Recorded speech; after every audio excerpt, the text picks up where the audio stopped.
Major Temple of Doom vibes this week, and even a bit of the Last Crusade as Marcus runs into a Kepler human who chose poorly. Hey everyone, I'm Brent the Middleman, your middle-aged middle manager in Middle America in a midlife crisis, here today with another video about the incredible HBO sci-fi series Raised by Wolves. We are up to episode 5 in season 2, and this was one of my favorite episodes yet, and we have a lot to talk about. So lock the door so your angry android kids can't slice you up, and let's get to it. Grandmother is all glowed out, and father finds her standing like a statue, recharging maybe? As he comes back online after getting knocked out by her light at the end of episode 4. We finally find out who he has been saving his black hole suck joke for, and grandmother seems to let out a robotic laugh. This leads to some sexual tension, and perhaps father is thinking about a little payback after what mother did to him in season 1. But before he can lift the veil, mother calls him over to question his commitment to the family.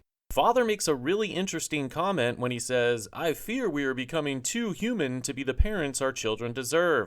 This is a peek into the mind of an android and how they look down on humans, and reminded me of season 1 when in the simulation, Campy and Sturgis told Mother that humans are hopeless and will only destroy themselves. This theme happens again when Mother is questioning Cleaver and tells him that humans are easily reprogrammed. I think these are all hints that the core of Kepler is some highly advanced AI that either evolved on its own or was created by humans, and it only uses humans as tools for what it wants, just how the Trust used Cleaver. At the end, Cleaver didn't even know who he was just a vessel for the Trust.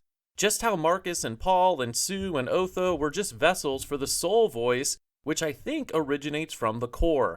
The core has a lot of irons in the fire in the show, some going back to season 1, that all seem to be a part of some master plan. In season 1, we learned that it told Otho to rape Tempest and get her pregnant, and it also got Mother pregnant with a snake baby.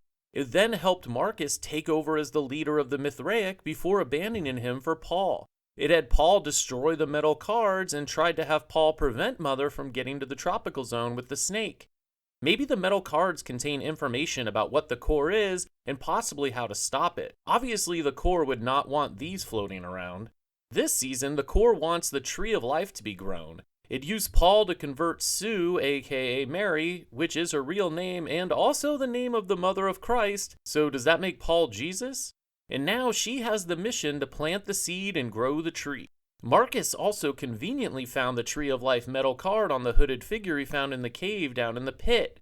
And as soon as he pulled the card out, that's when the creature opened its eyes and the tooth got activated. It makes me think that the Trust computer may have been working with the core or if it had a similar goal.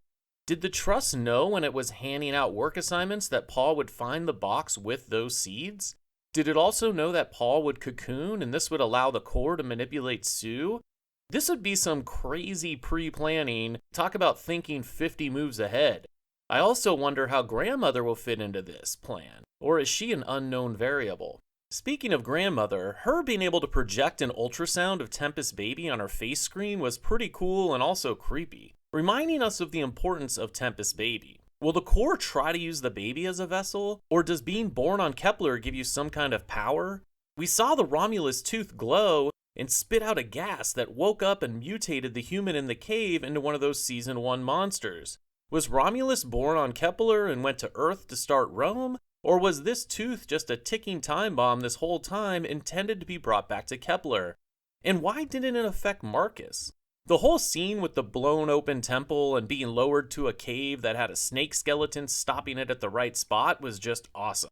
Was this a place where humans were sacrificed to the core, or so they could get closer to the core? Or were they lowered down to be snake food? Because there was a ton of bones down there. And do the snakes only eat devolved humans? So many questions that I will attempt to answer in theory videos this week, so be sure to subscribe so you don't miss them. Also, how far down did Marcus go? He was in there so long he fell asleep. Anyway, we also saw Vril going full-on Chucky to the remaining Mithraics, tossing a bunch of them down the pit. Will the core bring these people back now like it did with Tally and Mouse? I wasn't too upset when Vril took out Decima, especially after she bailed on Holly and tried to flee in the tank. We also know that Decima may have killed her real daughter, so she got what was coming to her. Marcus also didn't seem too bummed out either. I think Vril's next move is to track down Campion to get his help to repair her. She will make a pretty great bodyguard / girlfriend, with emphasis on the slash. Sue is able to save Paul, but only after science failed her and she turned to Soul. So the theory about the voice not being able to penetrate the electromagnetic field or the acid ocean was definitely wrong. Or is this a different voice? In my video about Soul being the light, I theorized that there are dark photons and light photons, opposing forces at work on Kepler. This show loves pairs, Campion and Paul, mother and father, atheist and Mithraic, and so on. So it could also be introducing good versus evil. I wonder if this light voice, which could be from grandmother, is what wants the tree of life to be grown, and the dark voice wants to prevent this. One AI that wants to help humanity, and one AI who wants to devolve humanity. More than likely, it is just one voice, and Sue was wrong about it not being able to penetrate the tropical zone, but I'm really starting to wonder. And just to toot my own horn a bit, I did talk about how I thought there were two voices talking to people in Season 1 in my early theory videos, which you can check out if you want more Raised by Wolves content. So Soul answers Sue's prayers and gives her a vision of the leeches that leads her to asking the computer, and the computer already knew all about them and about the acid killer mermaid guys. The vision was cool, but why didn't Soul just whisper to her? Oh well, it was worth it. So Sue gets Campion, and they are able to lure out a creature by using a transmitter. It worked, and we got a good look at the silvery half-creature, half-mermaid. They knocked it out with gas to get the leeches off it. This explains why they paused on the leech Campion found after saving Vril from the creature. But the gas wears off, and the creature wakes up and seems to be afraid of Sue after she growls at it, and then Campion hits it on the head with his slingshot. It didn't really seem to hurt it, but it crawled back off into the ocean anyway. The leeches work, and Paul looks pretty good considering, but I'm a little confused as to why Soul wouldn't want Paul to be a snake. That could be more evidence that there are two voices. Paul then asks Sue how she saved him, and she confesses that she prayed and says she knows it sounds crazy, but Paul says that's what it's like to be a believer. But the atheists are the real crazy ones. I think Soul likes keeping the humans fighting with each other because he could easily turn everyone into believers just like it did with Sue, but he doesn't.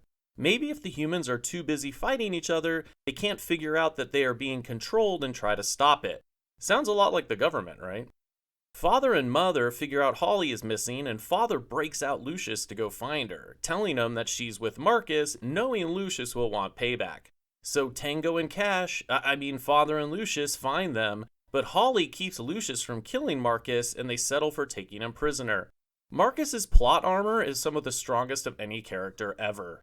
There was one last comment that was made in the episode that I wanted to focus on. Sue asks Campion if he thinks the snake is dangerous. Campion says that he was afraid until he looked in its eyes and realized it is just a kid. Other than what the Soul voice is, the biggest mystery on the show is what is going on with these snakes. Are they avatars for the core intelligence? Were the snakes in charge on the planet at some point in the past? I think this comment about it being young is setting us up for it to get more intelligent at some point, and we will get to see the role the snakes played on Kepler in the past, and I couldn't be more excited. All in all, a really great episode, and I'm super excited for where things are headed. The pieces are all in place for the last 3 episodes, and it's gonna get crazy. I'll be back with more videos this week, updating all my theories and continuing to look at the mythology in the show. So be sure to subscribe so you don't miss them, and also please keep leaving me your theories in the comments. I really love reading them, and I try to respond to all of them. I may even pick a couple and do videos on them and shout you out. So thanks for watching, and once again, I'm Brent the Middleman, and I'll see you next time.